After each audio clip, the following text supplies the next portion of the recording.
Thank you, Dr. Nageshwaran, for addressing us twice before and this time also, and we hope to have you for the next time. May I now request Shri Naresh Pachesia, President of the Chamber, and Dr. N.G. Khaitan, Chairman of the 125th Anniversary Celebrations of the Chamber, to welcome Dr. Nageshwaran with a bouquet of flowers.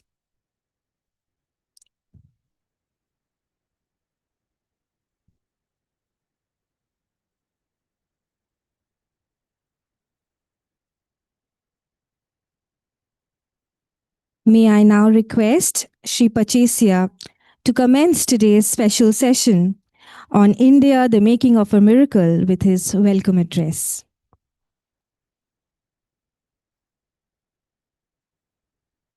Guest in Chief, Dr. V. Anant Nageswaran, distinguished guests, fellow members of the Chamber, ladies and gentlemen. On behalf of all of us at Bharat Chamber, I feel deeply honored to welcome Dr. V. Anant Nageswaran, Chief Economic Advisor, Government of India, and all of you to this historic occasion, the curtain raiser for the 125th anniversary celebrations of our institution. Sir, a very warm and hearty welcome to you to our chamber once again. Friends, let me quote a line from a document that I read earlier this year. And I quote, lowering the cost of business through deregulation will make a significant contribution to accelerating economic growth and employment amidst unprecedented global challenges, unquote. This sounds like a line from a memorandum from a chamber of commerce to the government, right? Wrong. This is the caption of the Economic Survey of India 24-25, written by someone who guides the government in forming its economic policies. Its very own Chief Economic Advisor in January 2025, he wrote. He further writes, I'm quoting, getting out of the way and allowing businesses to focus on their core mission is a significant contribution that governments around the country can make to foster innovation and enhance competitiveness. The most effective policies governments, both union and states, in the country can embrace are to give entrepreneurs and households back their time and mental bandwidth. That means rolling back regulations significantly. That means vowing and acting to stop micromanaging economic activity and embracing risk-based regulations. And that means changing the operating principle of regulations from guilty until proven innocent to innocent until proven guilty. Unquote. Wow.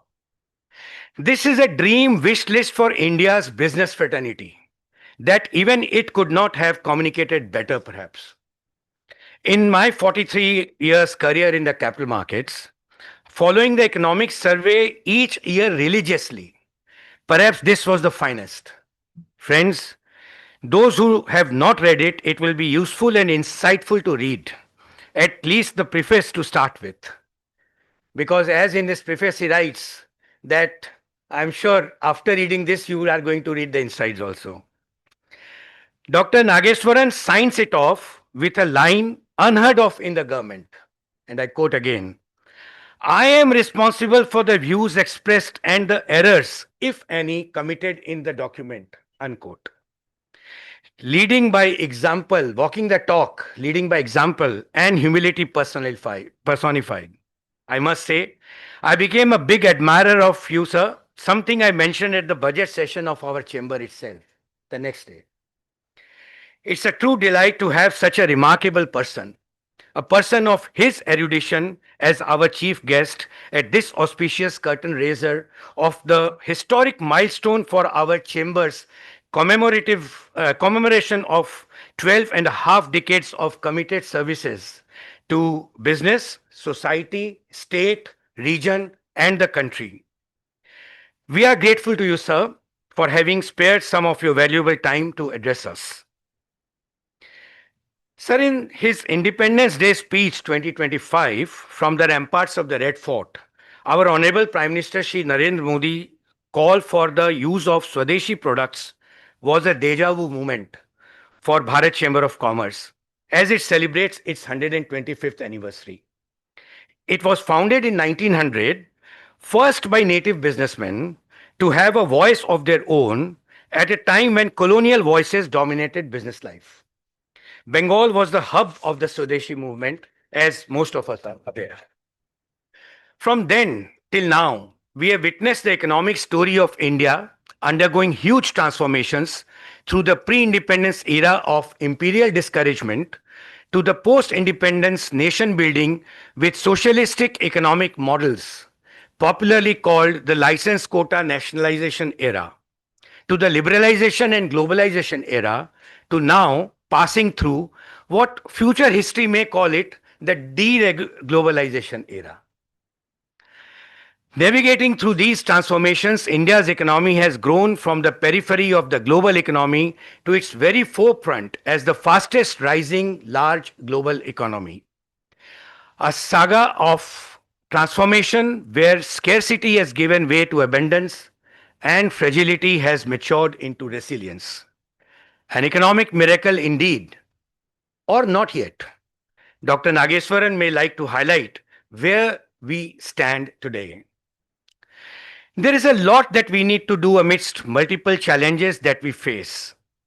Several dichotomies need to be navigated. For instance, sir, how are we going to meet the twin objectives of harnessing our demographic dividend and digital advancement? India is the home of the world's largest working age population, and an important segment of this demography as the less educated and less skilled. This is just one example. There are many. Friends, Bharat Chamber's journey from its 125th to its 150th will interestingly coincide with Bharat's Amrit Kal, its journey towards transforming into a developed economy, aptly titled Viksit Bharat by 2047. What will it take for us to reach there is something that we would look forward to hear from our guest in chief today. What he says is also likely to give us an important and useful glimpse into future business trends and opportunities as India is made into a miracle indeed. Then, of course, so thoughtfully and aptly put in your own words, sir, quoting you, making the changes happen in reality is a sadhana, unquote. I would now request Dr. N.G. Khetan, Chairman 125th Anniversary Celebrations of the Chamber, to introduce the theme of the session. Thank you.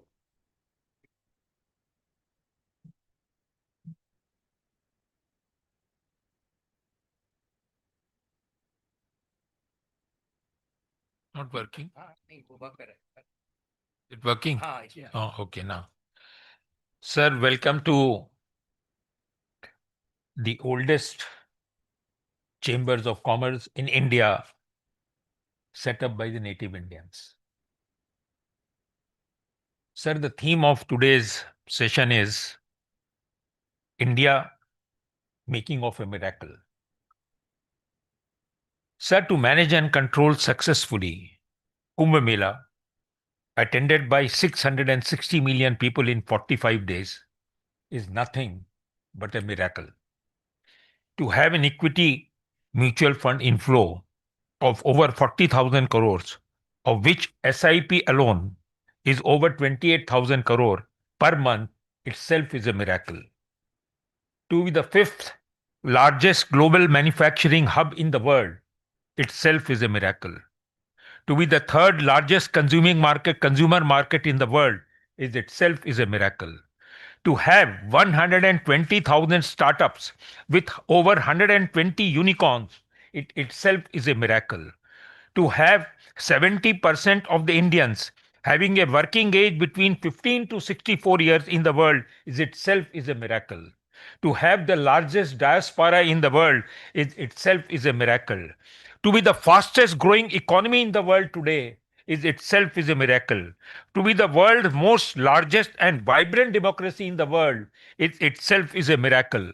To be the third largest economy in the world on purchasing power parity is itself is a miracle. Adding 28,000 kilometers of highway every day is nothing but a miracle. To add 8 new airports every year is nothing but a miracle. Constructing 1.5 metros every year in the country itself is a miracle. Opening 2 new colleges every day. Opening 2 new colleges every day is nothing but a miracle. Adding 446 universities in last 10 years is nothing but a miracle. Having 1,50,000 startups is nothing but a miracle. Making digital payment through UPI by 400 million Indians and settlement taking place in 2 seconds itself is a miracle. Having 50% of the renewable energy today, sir, itself is a miracle. We are not a dead economy, but we are the most vibrant economy in the world. Sir, when the politicians come, we have to be little, I may say that we have to control ourselves what we want to speak to, because sometimes we don't know whether it will be appreciated or not. Only day before yesterday, I was in Delhi and I was addressing at symposium, which was by one of the Supreme Court judges. And before the session was to start, I was gerawed by about 300 lawyers. And they said, Mr. Khaitan, you must speak your mind today and say, what is the state of the judiciary today in India? And I told the Honorable Supreme Court Judge, sir, today will you have to excuse me? I'll be saying something. And he readily agreed. I know you are a bureaucrat, you are a chief economic advisor, so you will agree to whatever suggestions I wish to give to you, and you will take it in the right spirit. Sir, economic survey released 11 days after Trump was sworn in as the president of India. You said, I'm not quoting anybody else, you said need for deregulation, reform in land, reform in labor, reform in capital to free business from the legacy control and put the economy in a super track mode to meet the global context. And sir, the next day, on a budget document by the Honorable Finance Minister, she mandated review of all financial sectors regulation, certification, licenses, permission, and she mooted the idea of a deregulation commission. Sir, we have focused on simplification. We have focused on simplification of law and removed 1,500 archaic law and have removed 40,000 unnecessary compliances. It itself is a miracle. However, sir, the recent report released by in 2024, released by white paper Team Legal Lease Services said the Indian enterprises are subjected to staggering 1,536 different acts requiring 69,233 compliances and 6,618 annual filings. It further went on to say, for MSME with an annual turnover up to rupees 100 crores, the compliance burden can range from rupees 11 lakhs to 16 lakhs per year. It even went to say that for fintech firms, between 96 lakhs to 101.17 crores per year is the cost for managing small companies. Is further went on to say that the cost of compliance would be rupees between 2.5 crores to 3.2 crores for larger fintech companies. Sir, no wonder. It also went on to say that no wonder 35,567 MSME registered on the central government Udyam portal shut down in financial year 2025, with many citing regulatory hurdles as a key reasons. So this is exactly what you said, sir, that we must liberalize ourselves from the regulations. That is what the most important thing today. The foreign direct investment has dropped from 84.8 billion in the financial year 2022 to 70.95 billion in the financial year 2024, sir. One of the major problem for business which we face today is the paucity and acquisition of land for industrial purposes. The main reason for not having the greenfield industries. Sir, the corporate loan, this is very important, sir. The corporate loan demand is flat. But on the contrary, the retail loans and MSME credits are budging and both growing at over 14%, but credit to large industries has slumped to barely 1%.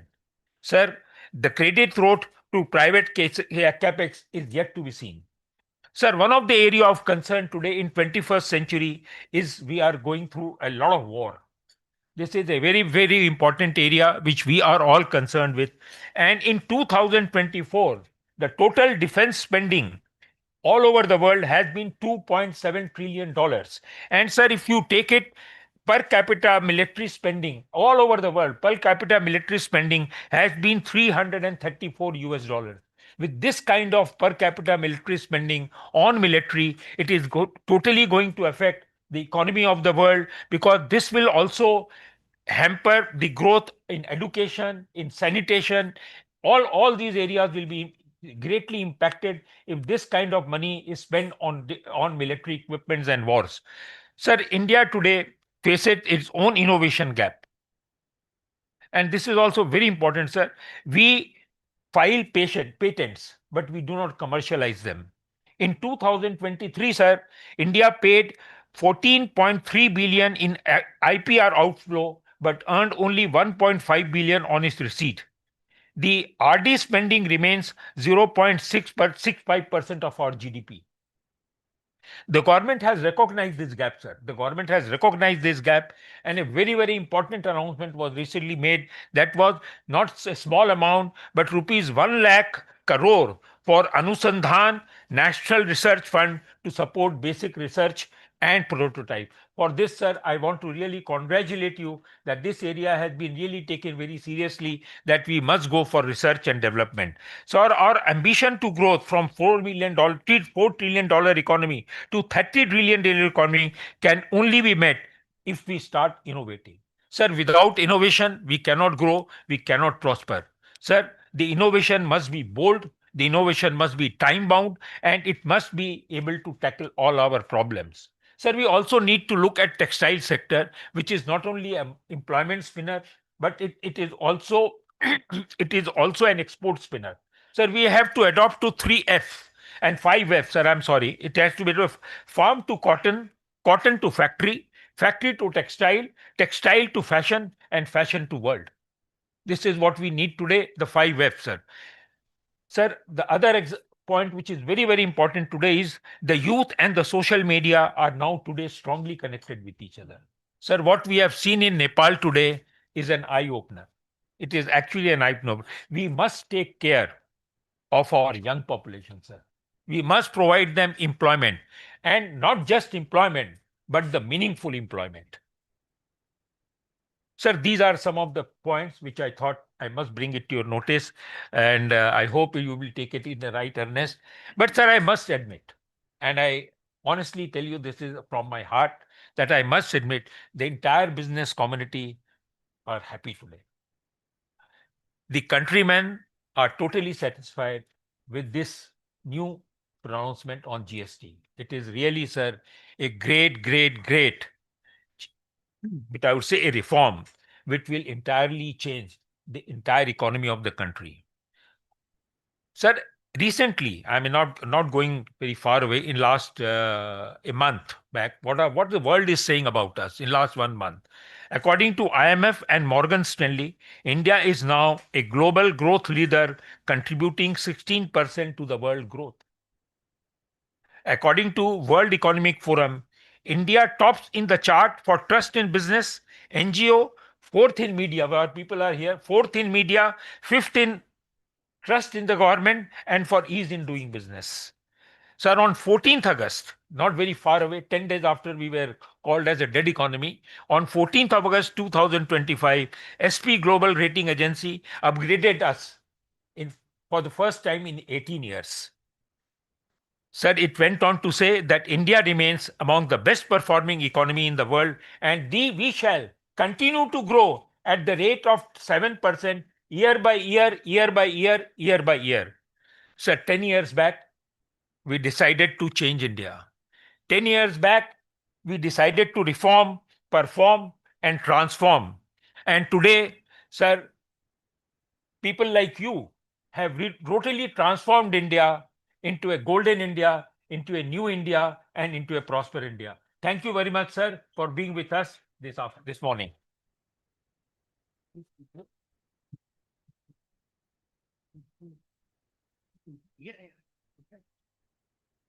May I now request our guest in chief to kindly address today's session.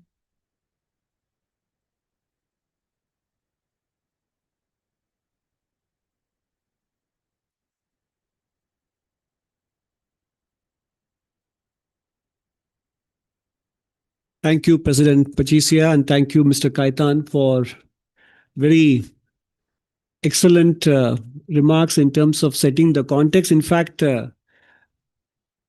I'm so grateful to the President for having read the economic survey so thoroughly, and I'm glad that I echoed the sentiments and aspirations of many of you present here in the economic survey. And my thanks, Dr. Kaitan, for basically, in a way, doing much of my job for the next 30 minutes by spelling out both the aspects of miracle and the areas where we need to focus on. So, in some sense, I think it is going to be very difficult and challenging for me to do better than his context setting remarks. But I'll try. So, what I have here is I don't know if there is the presentation that is loaded. It's loaded. Yeah. Can I? Oh, it's already here. Okay. Thank you. Great. So I'm going to share with you some thoughts, as it's always difficult to capture in a nutshell an economy that is as diverse and as complex as India is. And in a way, Mr. Kaitan's remarks about the various miracles he listed and the issues that need to be addressed capture the quintessential challenge that policymakers face. And as you know very well, economist Miss Joan Robinson in Cambridge University is supposed to have told her student, famous student, Dr. Amartya Sen, that for every statement you make about India, the opposite is equally true. So we can talk about miracles, we can talk about that will be true, and we can talk about things that not yet tackled that will also be true, but that is par for the course for an aspirational economy, which is currently a lower middle income economy, but looking to scale greater heights. There will always be work in progress and things that need improvement, things that need attention. And it is very difficult for any one of us to say that we have a complete picture. It is always, for a country of this size and complexity and diversity, it will always be the case of the five blind men who tried to figure out the elephant.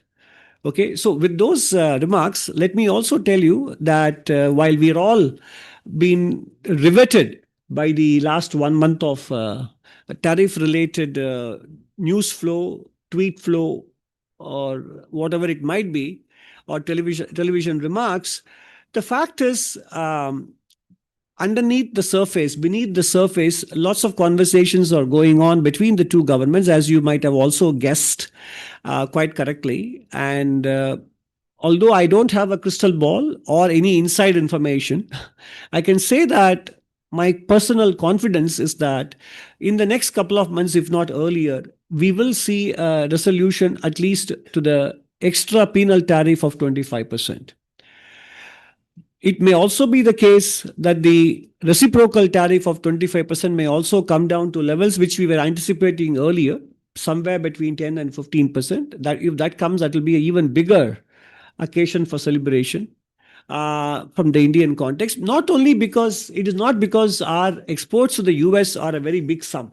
In India, exports having grown a lot from where we were to now currently talking in merchandise terms about $450 billion and in services terms about $380 billion, close to $1 trillion in overall size. And given the economy is close to about 4 trillion, 25% of our GDP is coming from exports. It's not a trifling number. At the same time, the exports to the US in terms of goods constitutes $85 billion as of last year. So if you place 85 billion in the context of 450 billions of merchandise exports and then GDP of 3.9 trillion, it may appear to be a small sum. But the sentiment effect and the potential for growth that these numbers indicate are not insignificant. So, in that sense, a resolution of this matter is important, not from the only from the trade perspective, but also from the overall sentiment, capital formation perspective, etc.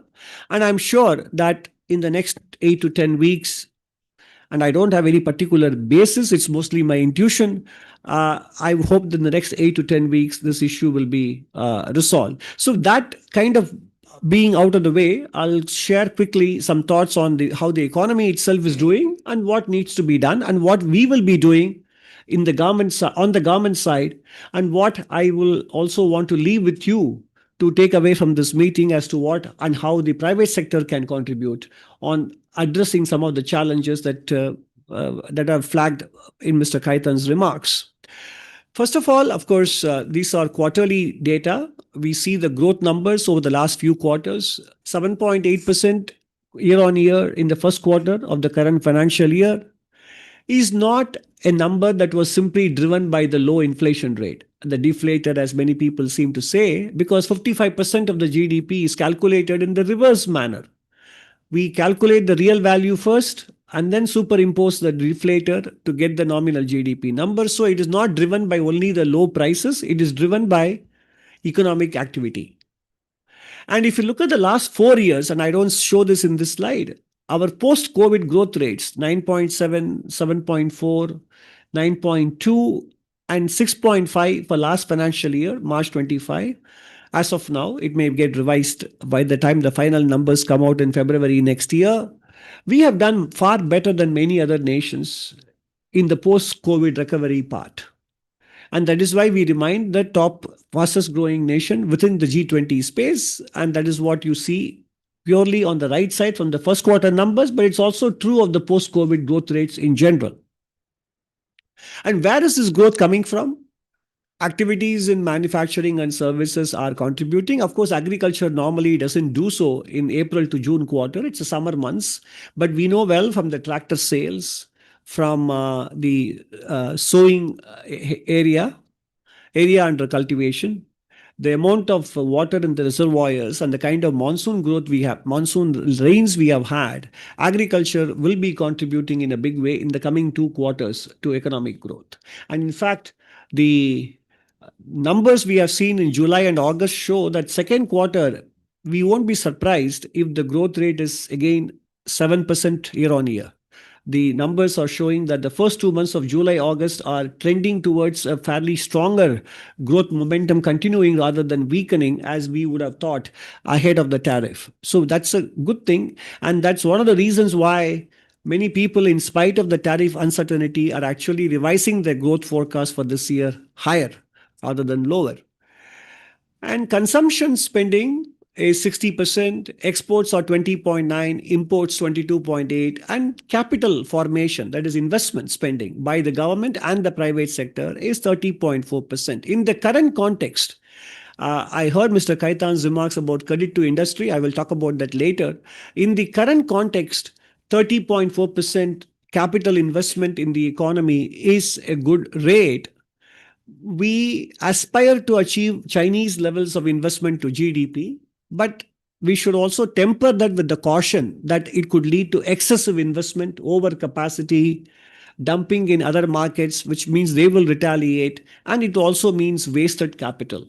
In fact, towards the end, I'll be showing you a slide that talks about the capital efficiency of India's investments, but I'll reserve it for the later. It's more like a nice dessert to finish the meal with. But as of now, 30.4% is a good rate of growth in capital formation as a share of GDP. Now, if you look at agriculture sector, in general, the sowing, as I mentioned, in various crops is higher than last year, and we are showing the year-on-year growth rates compared to last year. In terms of cereals, food grains, rice, etc. In the bottom, we show reservoir levels, which are compared to 2024, where we are in 2025, and the departure from normal storage is shown on the right side. So in other words, we are in a good spot there. And you see on the right side, agricultural wages or rural wages for both men and women in real terms, after adjusting for prices, is growing much faster. That augurs well for rural consumption. Now, and if you look at industrial activity, most of us know manufacturing purchasing managers index is well above 50, which is the dividing line between expansion and contraction. And e-way bill generation in the first 4 months of the current financial year has grown by more than 25%, from 16.8 million to 21.9 million. The percentage growth rates are showing as well. The 21.9% is the percentage growth rates. And if you look at the availability of energy, it is comfortable at the moment. Petroleum consumption is steady, and so on. Services sector, purchasing managers index is at 60 plus. The dividing line is 50. And if you look at the railway fleet volume growth, again, steady increase in the last 4 financial years. Air cargo handled and port cargo traffic, all of them are pointing in the right direction. The figures speak for themselves. And I also want to show you how we do compared to the pre-COVID average and compared to last financial year, which is on the right side. And these are several indicators: fast-moving consumer goods, data available up to first quarter, April to June in some cases. In some cases, we have data all the way up to August. And two-wheeler vehicle sales, three-wheeler vehicle sales, tractor sales, all those green color shades show that we are in a good spot compared to history, compared to the history on the right side, recent history. Those which are on yellow or red are the areas of concern. So by and large, I'm very happy to tell you that the green color is a dominant color in this slide. And that's what matters in the end, even if numbers don't stay with us after we leave this hall. And if you look at the urban demand, which is an area of concern, and as you can see here, there are more amber and red colors in terms of two-wheeler sales and three-wheeler sales. But the next slide will reassure you, because what is not captured here is most of the fast-moving consumer goods, FMCG volumes, are coming from listed company data. But much of the consumption has shifted to unlisted companies now, and also digital spend, where you can purchase from even a kirana shop, which is through your QR code, which won't be captured here. So there is some structural shifts that are happening, which are not fully captured in the FMCG volume sales. And the fact that we have a direct tax relief given in the budget, and I don't need to remind you, you must be very familiar. A dual income family with up to 26.75 lakh of income per annum will no longer pay even a single rupee of direct income tax from this year. That's a huge purchasing power in the hands of the household. And then the benign food inflation is another improvement to the purchasing power, disposable income, and of course, the GST relief, which will come into effect from Monday.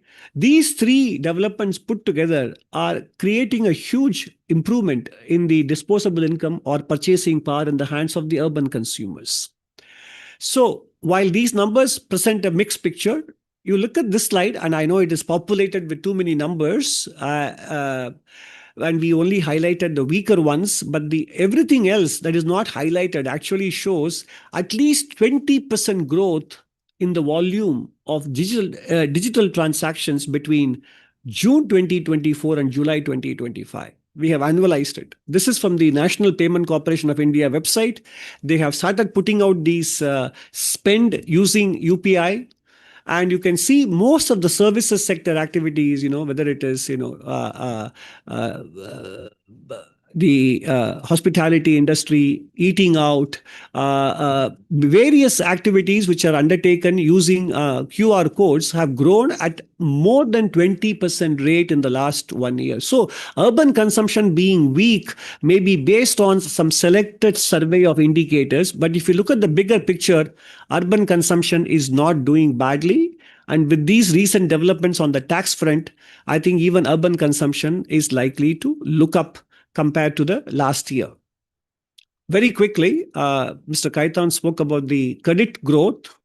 Yes, as you can see here on the top left, credit to industry is running at the same level as the last 6-year average. But credit to MSMEs is rising and growing at more than 18% rate. especially micro and small enterprises, 21% year-on-year growth rate. Now, why is the credit to industry not growing? The reason is not that the banks are unwilling to lend to industry. Large enterprises don't need them. Profitability is at a 15-year high as of March 2024. And if you look at the next slide, on the right, what you see is fund rising in the economy outside of the banking system. And for those of you who are data geeks, I would like you to refer to table number 63 in the Reserve Bank of India's Handbook of Statistics of the Indian Economy, recently updated up to 24-25 numbers. If you look at the overall resources mobilized in the economy from banks, non-banks, capital markets, etc., the annual growth rate in the last 5 years is 28.5%. Overall resource mobilization is 28.5% compounded annual growth rate, CAGR. In other words, there is a structural change that is happening in the economy in terms of where the funds are raised from. And therefore, historically, we are used to looking at credit growth as an indicator of funds availability. And that is no longer the case because commercial paper, equity market, FPOs, NBFCs are all filling in, and apart from private equity and venture capital. So overall resource mobilization in the economy is ample and nobody who wants money is deprived of it for investment purposes. And that is what the right side table shows, and as well as the table 63 of the RBI's number. Now, external sector. If you look at overall export growth, this is on the left side, you see the full year numbers. On the right side, you see only for the first 4 months of the financial years, last few years compared. In spite of the tariff uncertainties, total exports, including services, are $280 billion for the first 4 months. On the bottom, if you see, bottom left, export of goods excluding petroleum and gems and jewelry, first 4 months of the year, 8.2% growth compared to 7.6% last year. So some of the efforts that we have been undertaking in the last several years in opening up new markets, new trade agreements, and diversification into new product areas is beginning to pay off. So if you look at the data pre-COVID, India's merchandise exports stagnated between $250 and $300 billion. Now we're talking about $450 billion. And agreements we are currently negotiating with Middle Eastern countries and European Union should give us geographical diversification. And that's a good sign. So in that sense, while numbers will begin to reflect the US tariff impact starting from August or September, the fact is the first 4 months, we already achieved 50% of our exports to the US that we achieved in the financial year 24-25. And current account deficit, it's going to be fairly benign, 1% of GDP this year, not more than that. And Mr. Kaitan also spoke about the FDI numbers. It is both a good news and an area of improvement. The good news is that $71.3 billion was the case in FY24 and FY25, $81 billion in gross terms. But in net terms, that is after you take out the money that foreign investors repatriate and after we take out the money that Indian entrepreneurs invest overseas, that number reduces to a small one, very small one. Now, is that a cause for concern? Partially yes and partially no.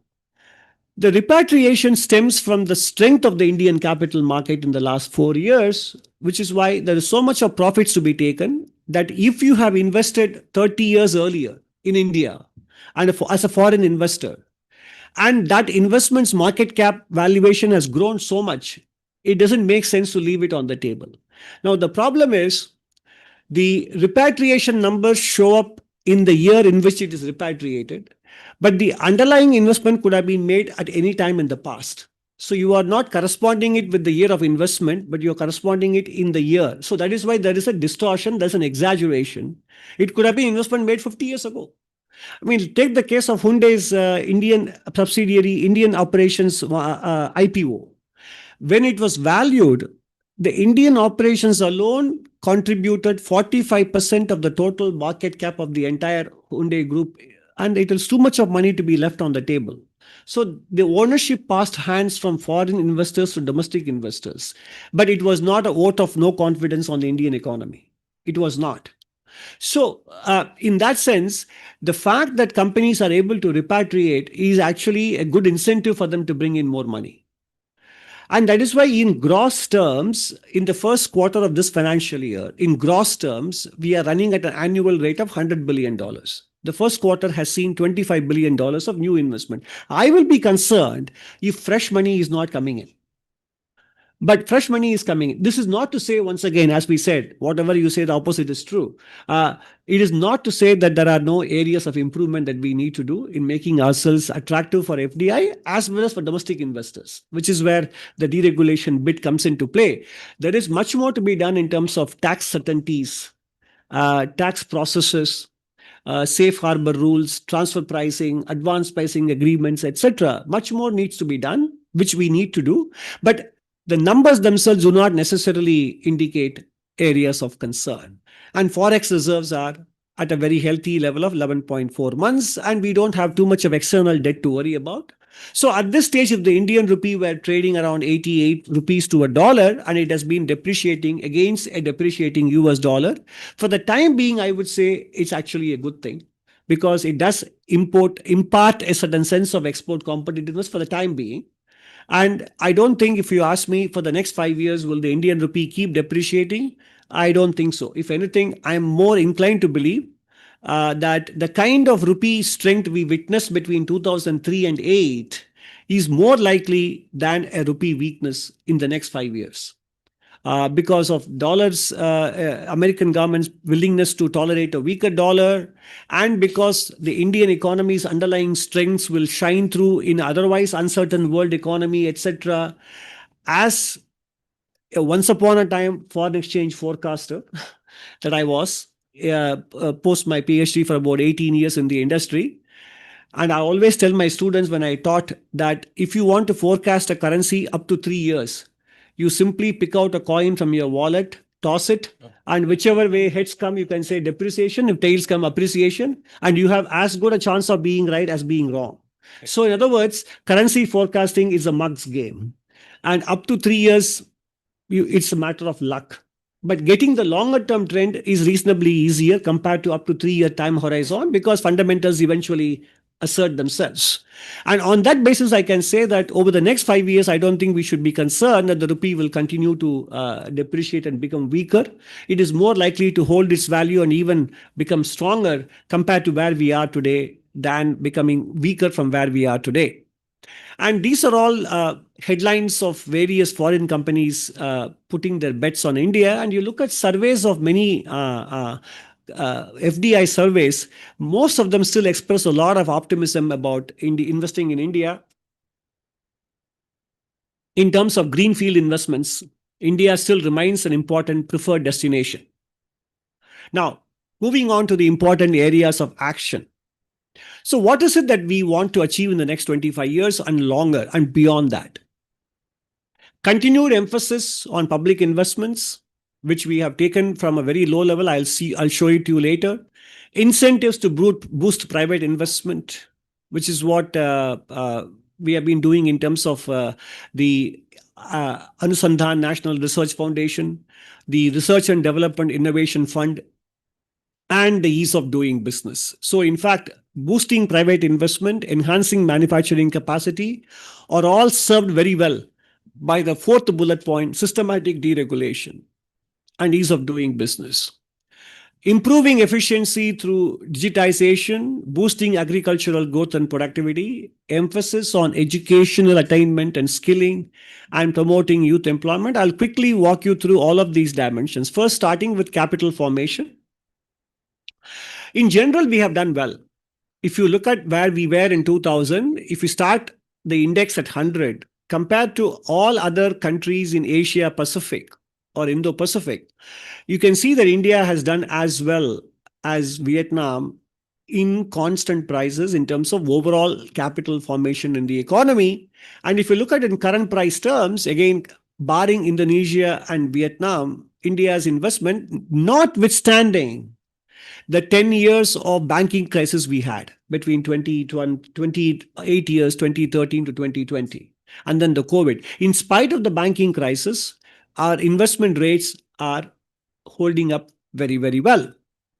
And this is where you see the government's capital formation, 3.1 lakh crores or 3.1 trillion rupees in FY19, going up to 10.5 trillion rupees provisional actuals for last financial year, March 2020, ending March 2025. So that's a growth rate of 3.4x, 3.4 times in just the space of 6 years. That's a huge number in terms of the increase. So that is why even if these numbers now stabilize in the next few years, it is not a sign that the government is walking back on its commitment to public investment. It is a sign that we have to assimilate and digest what we have done in the previous 6 years, because it's been a huge spurt in growth in a 6-year window. And if you look at the overall public sector, we have grown from 11.1 trillion rupees to 19.8 trillion rupees of investment. So government's capex is not cannibalized the other public sector investments. And on the right side, you see different sectors where the money is going. So commitment to public investment by government in infrastructure stands. And what are the various, again, Mr. Kaitan did save me some time by talking about the fact number of airports, number of highways, length created. He reeled out all the statistics. So in this sense, this slide is kind of redundant. But I would only want to draw your attention to two numbers. The bottom left, when we did the economic survey, when we saw that India's port turnaround time has improved and is better than some of the East Asian port, we actually thought there was a typo. We made a mistake. We need to go back and check the numbers because we didn't believe it ourselves. We didn't want to say something wrong, erroneous. But it so turned out that barring several Chinese ports, Indian port turnaround time has improved and is better than many East Asian ports as well, including that of Singapore. And number of airports, to put it more dramatically on the right side, what we built in the first 7 decades, we doubled it in just 1 decade from 2014 to 2024. So today, if we are looking at growth surprises, which are now mostly on the positive side, and inflation that is coming down, we need to connect that with this improvement. That is, the investment in physical infrastructure basically enhances the supply potential and capacity of the economy so that it doesn't tend to get overheated when the economy grows faster for 2 to 3 years, which was the case earlier. You grow fast for 2 to 3 years, then there is overheating because the economy doesn't have the capacity. Then suddenly inflation will pick up, current account deficit will pick up, and rupee will have a massive depreciation. I think we have put those phenomena behind us. And that is what the supply side investment is telling us, that we may be on the cusp of going into a more sustainable growth inflation combination than before. And if you look at the data on capital formation, we track all these things. What is happening to capital goods imports? What we show on the left side is the full financial year. What we show on the right side is for the specific period. What we show on the bottom is the first 4 months. What we show on the top is the full financial years. So we track all these things, and I would also encourage you to look at our monthly economic review, which we update in the Department of Economic Affairs website every month. That kind of tells you that we are following most parameters to make sure that the economy continues to perform well, and to highlight pockets of concern as and when they emerge. The other concern we all express, and again, I'm not trivializing the challenge we have, but first let's get the facts right. In general, the perception is that India manufacturing share of GDP is going down from 18% to 12% or 13%. That's the general feeling. But that is because of the price effect. That's illusion. Agriculture gets guaranteed price increases every year. Manufacturing, by definition, faces more competition, technological improvements, and therefore, manufacturing prices in general tend to rise less faster than agricultural prices, or even they become they contract, in fact, manufacturing prices across the world.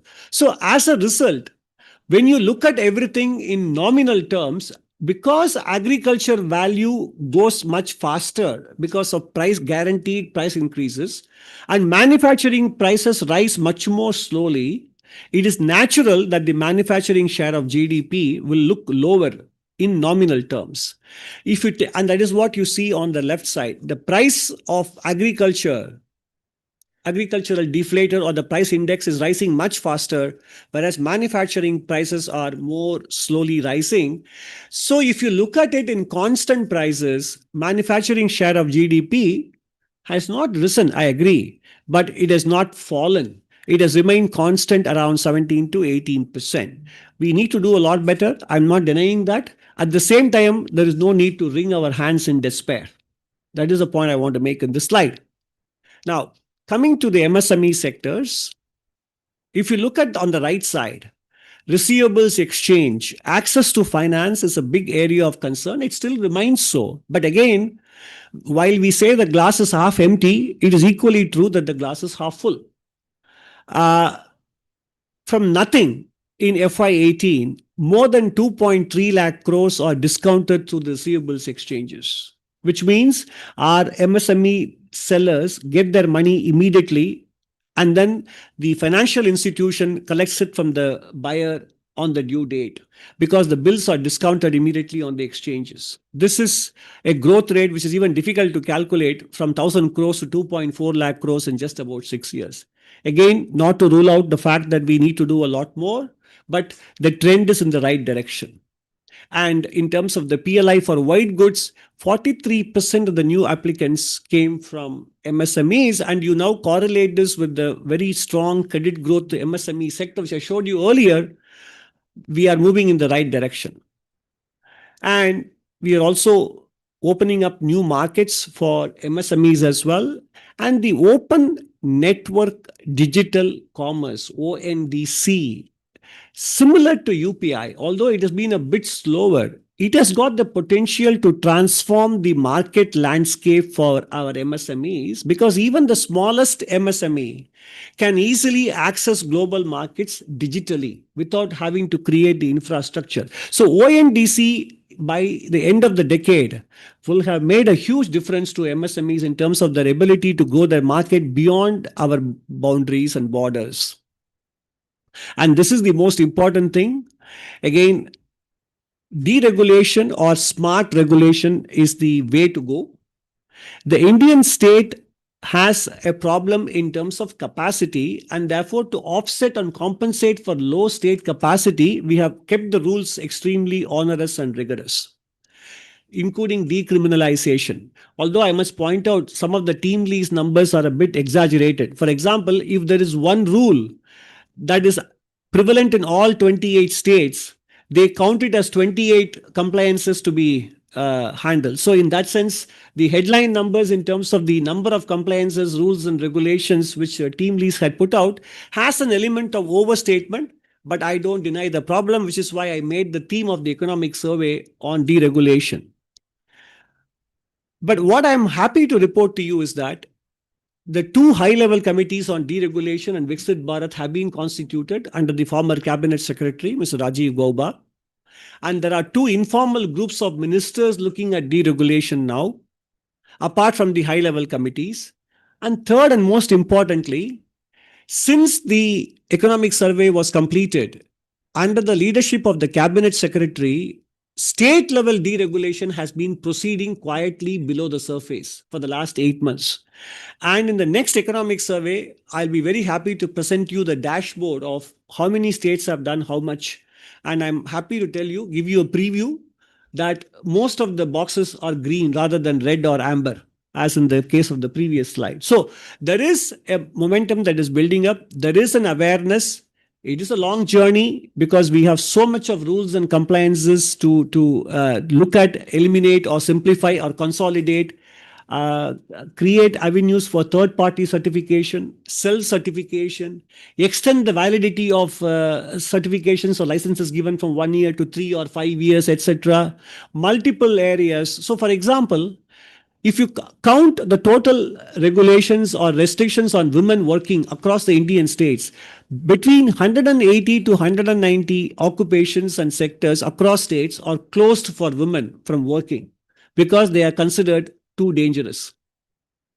Today, in a world when women are in the combat zones, we are still saying some areas are unsafe for women to work. And then we also worry about women's low employment rates in the economy. So these are all the areas we are addressing through the state level deregulation reforms.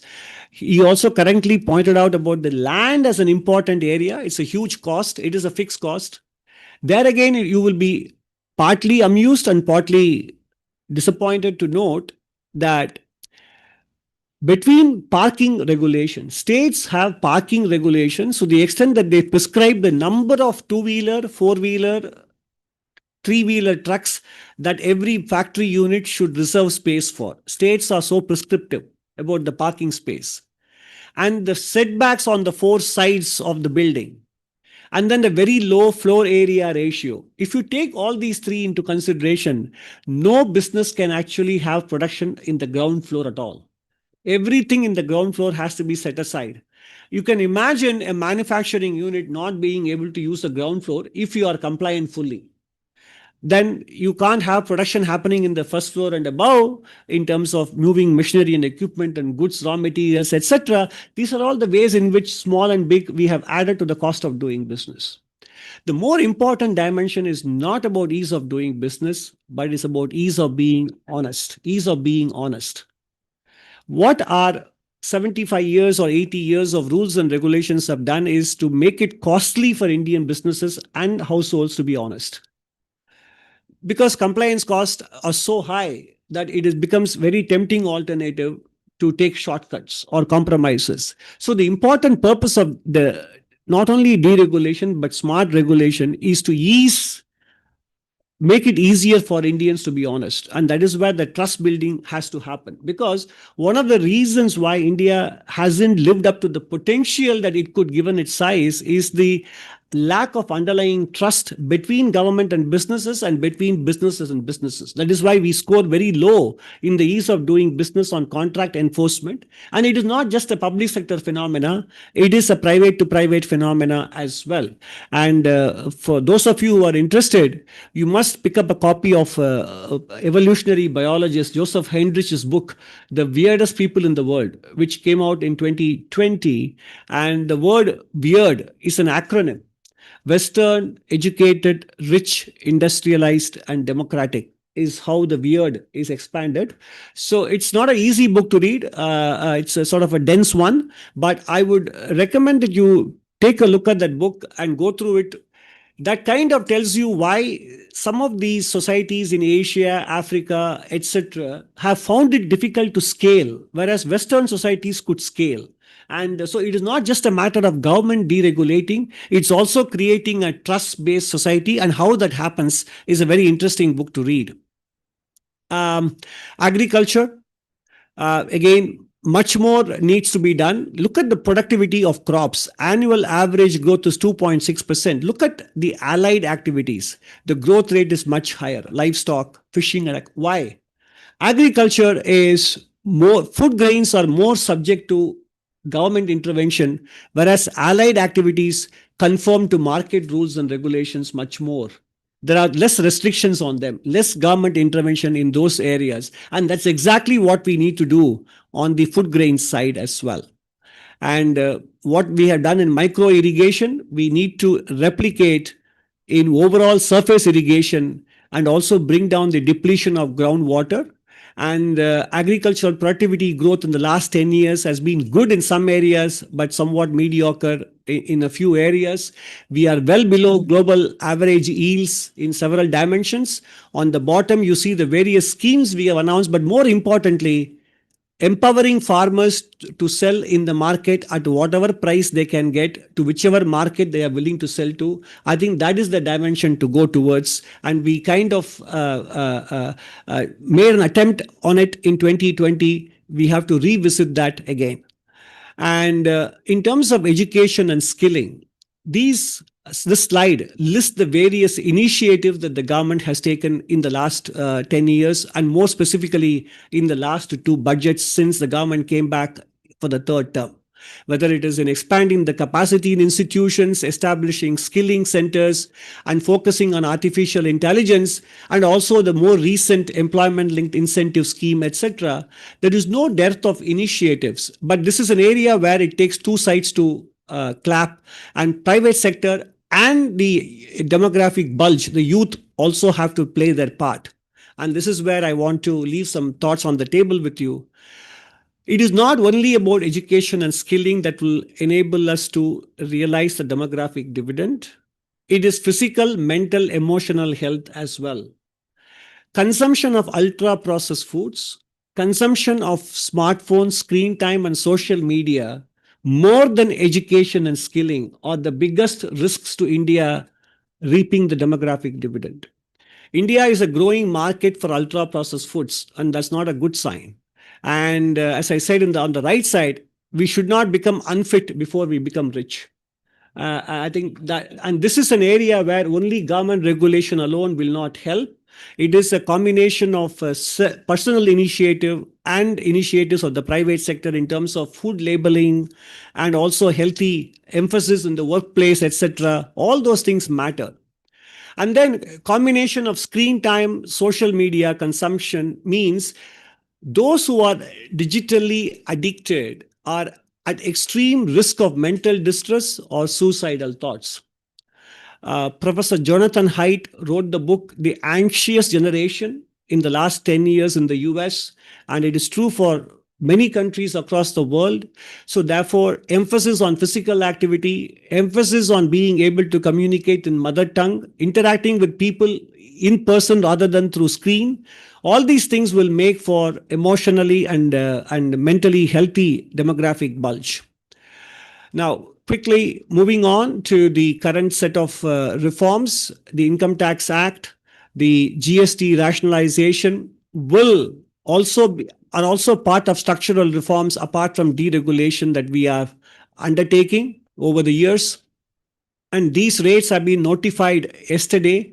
And this is going to be a huge contributor to keeping up the spirit of feel-good factor in the economy, even when the tariff situation persists, hopefully not for too long. But definitely, this is an important reform in the overall tax framework, not just the rates, more importantly on the process of registration, dispute settlement, the creation of the GST appellate tribunal are very important process reforms. But again, I concede that we need to do a lot more on tax policies and tax processes. The other area where the private sector has to think about is the dependence on China and the strategic vulnerability. India's trade with China 14 years ago was nothing. But today, we export $16 billion in 2023 and import $122 billion. It's a huge gap. And where are these goods? What are the top imports? The total import is the long bar. The specific components are electric machinery and equipment, and nuclear reactors, boilers, machinery, etc. So basically, bulk of the goods we import from China are in the category of capital goods and intermediate goods. In other words, if we are to become a manufacturing powerhouse, the route runs through China. And that is where I think innovation, R&D, and Mr. Kaitan pointed out that as a country, we spend only about 0.65% of GDP in R&D, and bulk of it comes from the government side. So the private sector has to remember what India's pharma companies did in 1995 when the TRIPS agreement came into being in WTO. They upped their R&D spend multifold. And that is how Indian pharma industry could maintain its market share. The same thing needs to happen for India's manufacturing enterprises as well. We need to up our R&D. And it is not just the government's initiate a responsibility alone, although we have done that with the ANRF fund and the RDIF fund, both of which are government initiatives. The private sector has to play its part. We need to create deep tech innovations and deep tech investments, and that is how we can become self-reliant, or supply chain resilience can happen in the country. But if we persist in this kind of dependence on China for intermediate goods and capital goods, then our manufacturing goals will remain that much more difficult to attain.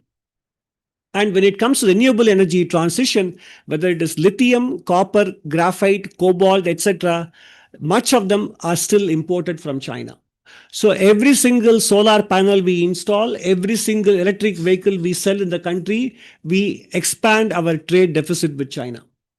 And that is where domestic innovation needs to happen as well. So when we do some of these things, renewable energy or EV, we have to remember the trade-offs involved and be sure that we sequence our priorities correctly. And last but not the least, while we have understood all these challenges, as I said, for India, every statement, the opposite is equally true. We have done well, notwithstanding all the challenges that we still have. We were $100 per capita in the 1960s. We are now at $2,600 per capita. And in terms of capital efficiency, per dollar of debt, India has generated more GDP than China has. In 1993, both countries had a similar levels of GDP, $300 billion, but you'd be quick to point out that China has moved to 18 trillion, we are at 3.9 trillion. But it is also accompanied by a huge increase in debt in that country. So if you divide the GDP by debt, then per dollar of debt, India has generated more GDP, which means we have been more efficient in the utilization of capital, and we can do far better. In which case, that is why I said, connect back to what I said, 30% capital formation rate is still appropriate as long as we are capital efficient. And our GDP projection by IMF, which will be updated next month, they expect us to reach $7 trillion or thereabouts by FY31. And reaching a number of about $8 trillion or $10 trillion is relatively easier.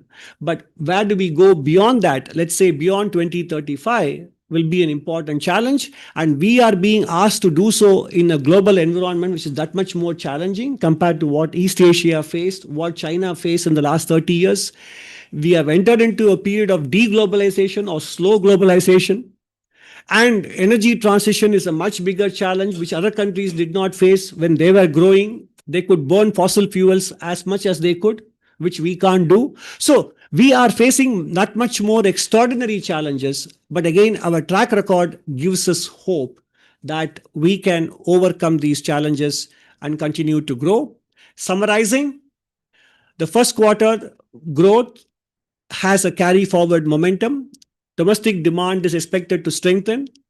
Agricultural output will be quite good.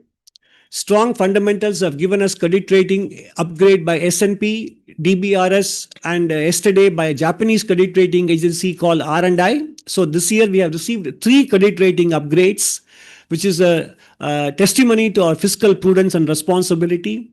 And recent policy steps will attract capital and boost consumption investment. So we are not revising our growth forecast down in spite of the US tariff uncertainty.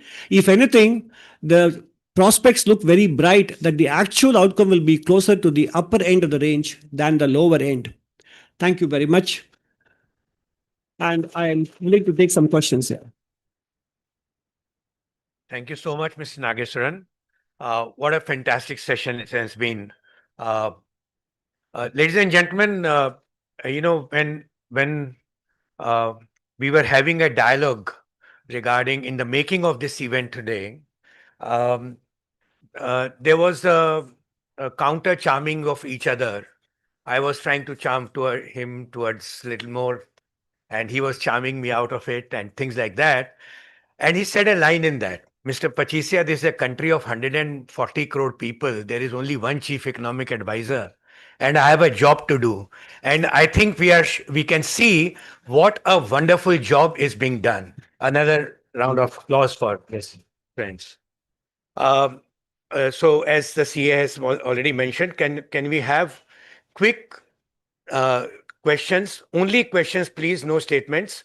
And quick questions, not more than 2 sentences, please. Thank you. Mr. Beriwal, yes. Trump must have slip of tongue. I think he believes, and now he feels also, India is a dead economy. Yeah. They are dead in in economy. Now, I just want to know what will be the impact of AI on economy, employment, and professional services. Good question. Yeah. You want to yeah. Okay, we'll take a couple of more questions. Yes, Sitaramji.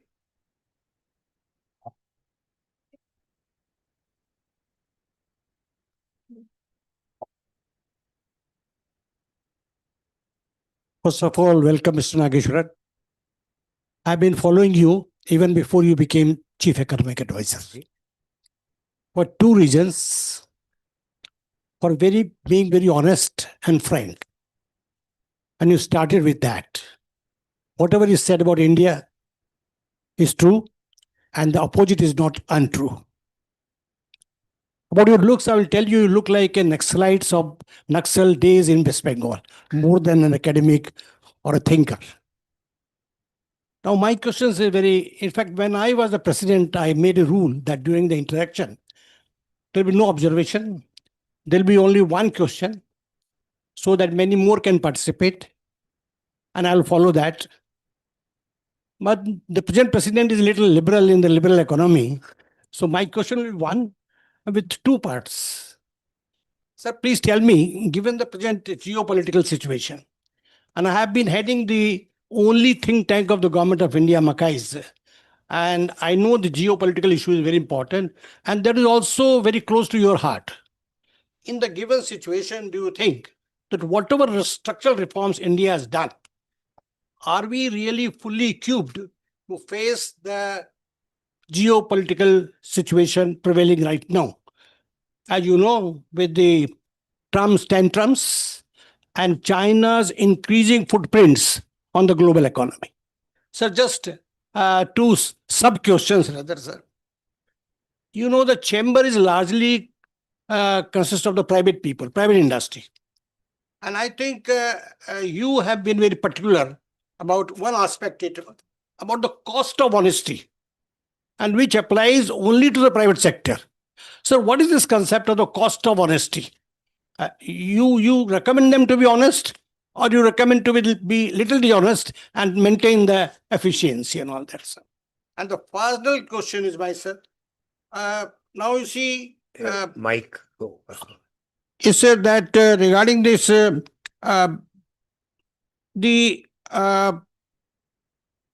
is the question on the demand of the which you have raised, particularly about this by your in private sector's role in the performance, and you have been opposed to, if I'm right, to the policy of protection, and protection at the cost of the efficiency and the profitability.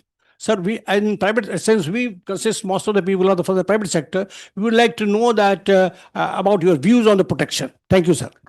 Thank you. Yes, just one more last question. Yes, Mr. Bhaiti.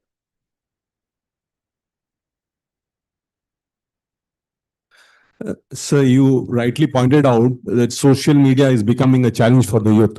So what is being done to control it? Because this is going to be a hell, because education is, as you said, social media is working faster than the education thing. And sir, also cybercrime is something which is of concern.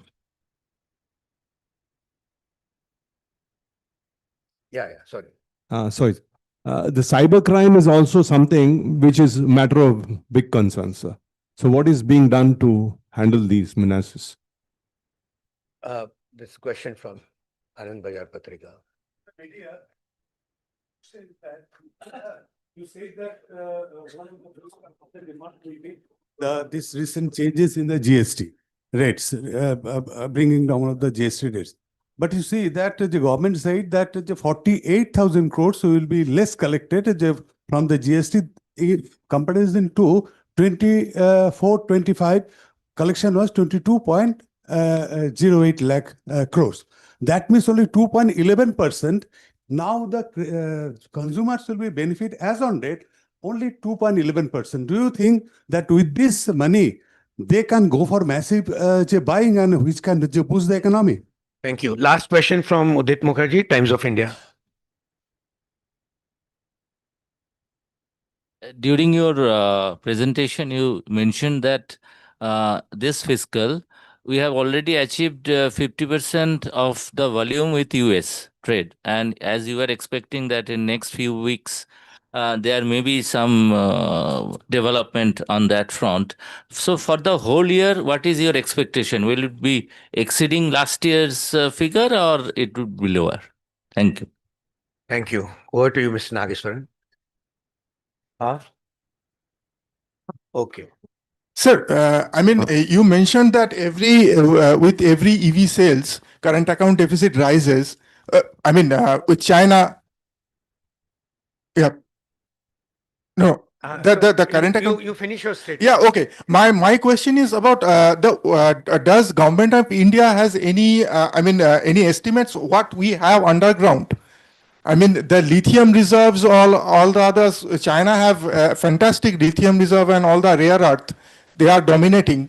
So, what we have exactly, what estimate government of India does have about the rare earths and all? Thank you. Good question. Yeah. So what is the trade-off between demographic dividend and digital advancement? It's a good question. There are no easy answers. AI impact on professional services. At the moment, the impact is still very marginal. And there will be some impact because coding is now more easily done by artificial intelligence, even with its current level of capacity. So coding level jobs will be under threat.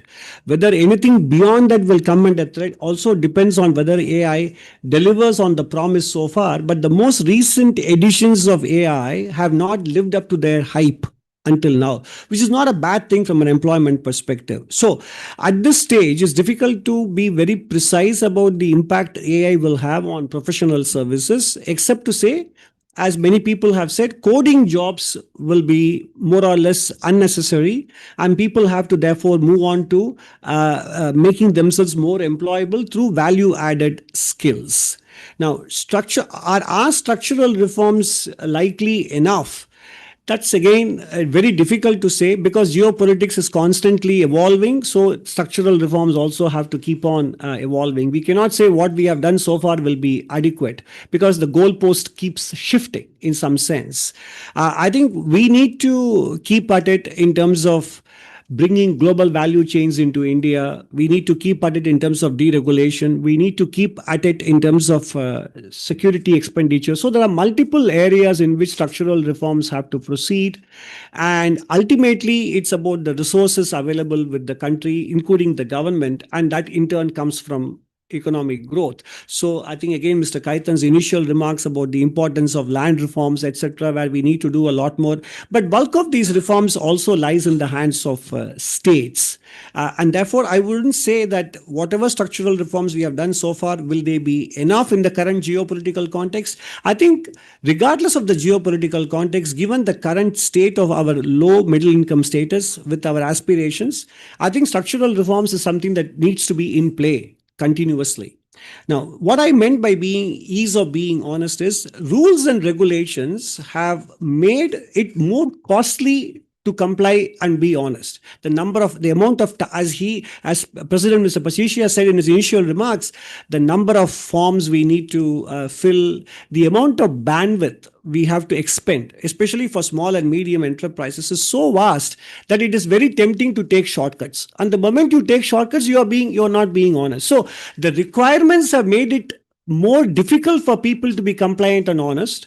And that is what we need to reduce. We need to reduce the incentive to be dishonest or increase the incentive to be honest. That is the point I made by saying the purpose of deregulation is not just about ease of doing business, because this honesty element directly corresponds to what I said later in my speech about the trust factor between people, between businesses, which is what will lead to scaling up. If people don't trust, they don't enter into contracts, or contracts are broken and you can't. So ultimately, this has multiple implications, and it is not just about investments or tax rates. Ultimately, scale comes through trust. And that is what deregulation is so important. It's about making it easier to be honest in transactions between government and businesses and between business and businesses. Private sector and protectionism, I think the answer I said, developing countries that made it from the third world to first world in the last 60 years or so, did follow active industrial policy, actively supported their businesses, but in return for productivity and export performance. Protection in perpetuity without reciprocal obligations on the part of businesses to be productive and perform in the global markets is a dead end. And on social media and cybercrime, yes, I think there are. I mean, the steps we took with respect to online gaming is an example of that. But most schools automatically these days, even without government mandates, restrict the use of smartphones in classrooms and during school hours, etc. But social media consumption and what the government needs to do, I think I'm not the right person to answer this question, but the issue is definitely flagged at the respective ministries like MeitY, etc. And whether GST with only 48,000 crores of revenue loss, which means is that the amount of spending? I think the important thing is these are static estimates and they do not take into account multiplier effects. If 48,000 is a revenue loss, then the spending will be a multiple of that, because after all the rates is only either 12% or 28% or whatever. So you have to divide it by that to get the actual spend that will be boosted. And secondly, it will have multiplier effects in terms of capital formation, in terms of stocking up, etc. So and it is based on 23-24 numbers as well, this 48,000 crores. So that doesn't capture the exact amount of incremental spending that will happen. It's only a fraction. The exact amount of improvement in incremental spending will be a multiple of that. Okay. Now, what is the outlook for US trade this year? It's very difficult for me to give a number. It depends on the assumptions you make. If the tariffs stay until the end of the financial year, then you are probably looking at a reduction of about 30% or so from last year's export numbers. But if the tariffs go away, there will be a catch-up effect which could even exceed last year's numbers. So it depends on the range of assumptions you make. It's very difficult to be precise about that number. And I think the better agency to ask this is probably the Ministry of Commerce and not me. And same thing with, do we have an estimate of the lithium or rare earths and critical minerals reserves? I don't have an answer top of my head. I don't have a number to give you, but we need to check with the Ministry of Mines whether I'm sure they have geological surveys which they update constantly to get a better sense of what kind of minerals and rare earths we have. I need to come back to you with more precise numbers. I don't want to speak flippantly here. Thank you. And thank you very much for all the responses, Mr. Nageswaran. Now, can I hand over to Rudrani? Yeah. Thank you, sir. We would now like to take this opportunity to present a memento to our guest in chief, Dr. Nageswaran. May I request Shri H.M. Bangar, former president of Bharat Chamber of Commerce and chief patron of the 125th anniversary celebrations committee, to do the honors, please.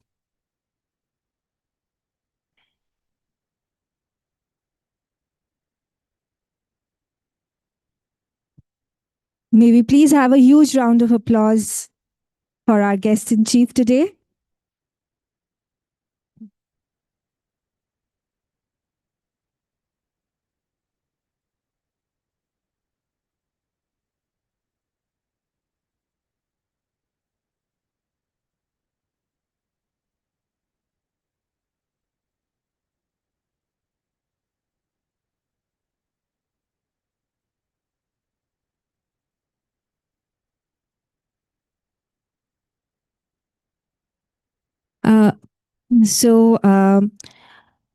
May I now request member of the committee, Shri Pritish Chaudhary, to kindly deliver the vote of thanks and conclude today's special session.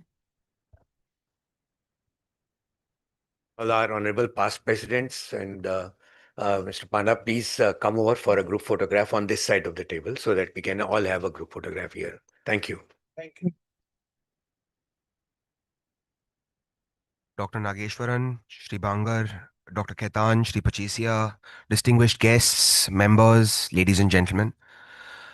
It is indeed a very great privilege and a rare privilege for me to propose this vote of thanks to our guest in chief, Dr. V. Anant Nageshwaran, the Chief Economic Advisor, Ministry of Finance to the Government of India.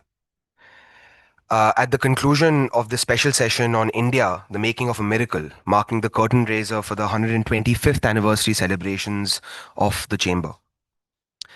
At the very outset, sir, I, on behalf of the Chamber, extend my deep sense of gratitude to you for so kindly gracing this milestone occasion.